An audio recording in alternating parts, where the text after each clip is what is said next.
What's up everyone, Alex here.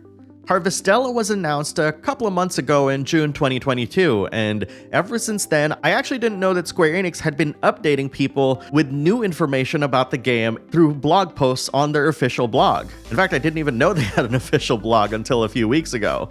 And in this video, I want to go over all of the details with you and organize them in such a way that is easily understandable. Which means instead of recording myself reading and reacting to blog posts, I want to instead compile them in this video format so I can chapter mark it and allow you to take in as much or as little information as you want about the game. I know this is important because I'm the kind of person who doesn't want to know about the characters I'll be meeting, so you can use these chapters to skip around that, as an example. And I'm gonna warn you now, there are some pretty detailed character descriptions here, in addition to accompanying screenshots. Now we know that Harvestella has 4 seasons, including Quietus, and Quietus is a season where crops wither and die and deadly dust prevents people from walking around outside. Now, any activity that you do in Harvestella will make time constantly pass, and now, thanks to Square Enix clarifications, we now know that these seasons are 30 days long. With regards to the story, here's what Square Enix has to say. Harvestella takes place on a planet where 4 giant crystals, known as Seaslight, govern the seasons. All life receives their blessings. One day, the Seaslights start behaving abnormally. Quietus begins to visit in the interim between seasons, and quickly establishes itself as the Season of Death. The Seaslight glow with a strange light, emitting a dust formed of light that threatens all it touches. Crops die, and people are trapped inside. During one particular Quietus, your character, a traveler, collapses in an isolated village. You meet a girl called Aria, who claims to have come from the future and is researching the mysteries of this new unwelcome season. Thus, you and she take the first step on a journey that will reveal the very truth of the world. As far as characters go, you can choose your gender and appearance at the start of the game, and the description for your character says, you were saved by a village doctor after collapsing during Quietus and have lived near the village ever since. We're also gonna go over who Aria is, and Aria is a scientist who accidentally traveled to the past, and unfortunately there's no further details as to why. She eventually winds up living in your home, while she finds a way to return to her own time. She'll also be helping you delve into the mystery of the Quietus. Asel, or however you pronounce that, I wish they would put pronunciation guides for these, lives in a town near the spring Seaslight. They grew up in an orphanage and is now part of the Argus Brigade, and many of the townsfolk trust him. There's also Shrika, who is a missionary from the Seaslight Order who worship the Seaslight, and she fights with blades of light that fly through the air and travels from place to place to help people out. These blades kind of remind me of those kind of wing things that sages have in Final Fantasy XIV. This is all conjecture, but I hope that's how it works. It's really cool. And lastly, we have Istina, who is a teacher who lives together with the children at the Nemean orphanage. She is described as intellectual, quiet, and rarely displays her emotions openly. And she also enjoys reading about different places in the world and often reads aloud to the children. That being said, she only arrived in Nemea a few years ago, and when she meets us, she must confront the past that she's kept hidden. Just kind of going through all the characters right now, it's really fascinating how deep these storylines are, and these are very much in line with a lot of the character development that we've seen in other Square Enix titles, which I think is probably one of the things that's going to separate Harvestella from other farming games out there.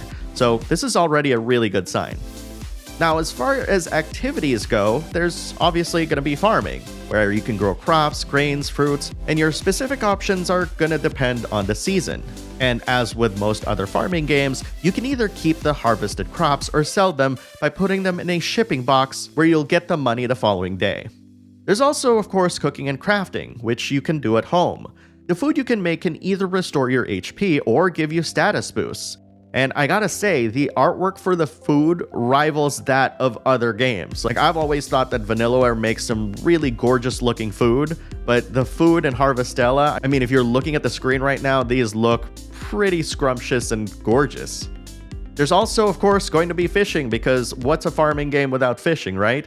You'll be able to fish when you get a fishing rod, as you are wont to do. All you need to do is to find a fishing spot, then cast your line and catch some fish. Now you can keep these as ingredients, of course, or sell them like in other games. What you fish out of these spots are controlled by different conditions and, of course, your location. And you might even catch something other than fish. Personally, I hope it's not another boot. I've fished too many boots and shoes in Animal Crossing, thank you. And of course, you can upgrade your fishing rod, which will let you catch rarer fish. And the last thing about activities is, of course, the shipping box, which is where you'll sell your items. And again, it's very similar to other farming games. And for some reason, this was categorized under shipping. You can actually craft and create machines, or maybe buy them, they haven't really clarified that, to create processed goods, which can ship at a higher price.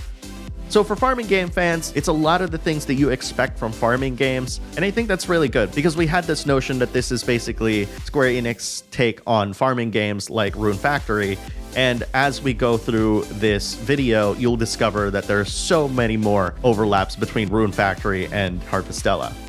With regards to the social aspect of the game, you can earn useful rewards by clearing quests given to you by townsfolk, which of course include money and items. And what you probably didn't know is that characters can join you in battle as allies, and other important story characters have their own character stories. And this is how you get close to them, and is measured by a closeness meter. These stories focus on problems that each character faces. Once again, it's a very Square Enix thing where each character has their own challenges and you get to help them. Increasing your closeness has benefits during combat, and you might even get rewards because of your closeness. Now, there's no clarification if marriage is an option, though if you look at the way that closeness is actually shown, there doesn't seem to be a way to see if portions of that meter will get you to be closer to them in a relationship standpoint. Like in other farming sims, like there's a part of the meter where it says like, yeah, if you get to here, you can probably ask them to marry you or go out on a date or what have you. Harvestella doesn't seem to have that sort of distinction, at least in the meters that we can see. And now let's get to the combat, and this is super exciting because it is job-based. It is also party-based, so you can have other people join you. You can do joint attacks with these characters, and this is something that's really cool. You can switch instantly between a bunch of different jobs, meaning you can switch on the fly. Now, jobs have unique weapons and characteristic skills, of course, and we're going to go over 4 of them. Now, how do you get a job, though? Whenever you recruit a new character to join you and they have a specific job, you will automatically learn that job. And in this screenshot, you can see how the protagonist is working with Asel, whatever you pronounce it, and because of that, they unlocked Skylancer, which we'll talk about shortly. The fighter is a physical attacker who can unleash swift sword techniques. Now, this job lets you handle multiple enemies at once by using both single target and ranged attack skills. The Shadow Walker lets you deal mortal damage with twin blades. Don't know what mortal damage is. It's probably a different kind of damage or what have you. It's kind of a little bit vague. And you can enhance your own attacks and deal impressive amounts of damage with hard-hitting skills. Now, Mages lets you do long-range magical attacks, and because they're magical, they can utilize multiple elements, and they're able to do huge damage by targeting enemy weaknesses.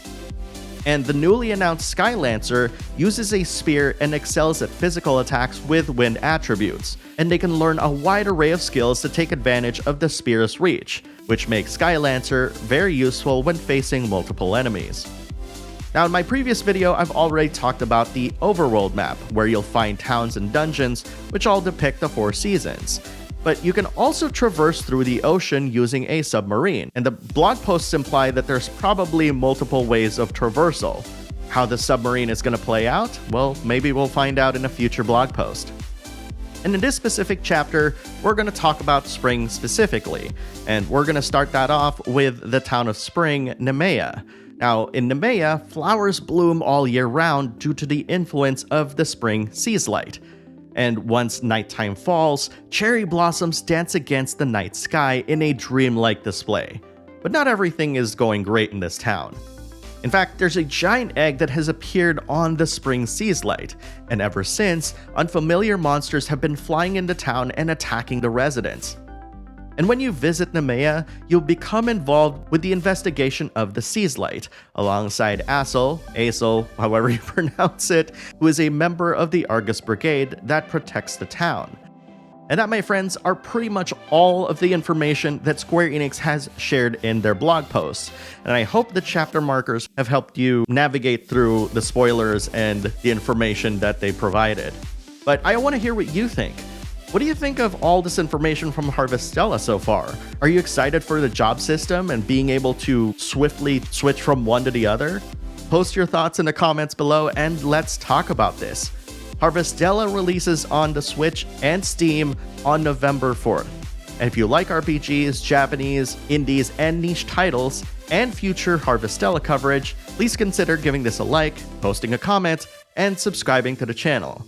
And if you're a longtime fan, please consider joining our $5 tier, where you can gain early access to my videos at patreon.com/backlogbattle. Thanks for watching, and I'll see you in the next video.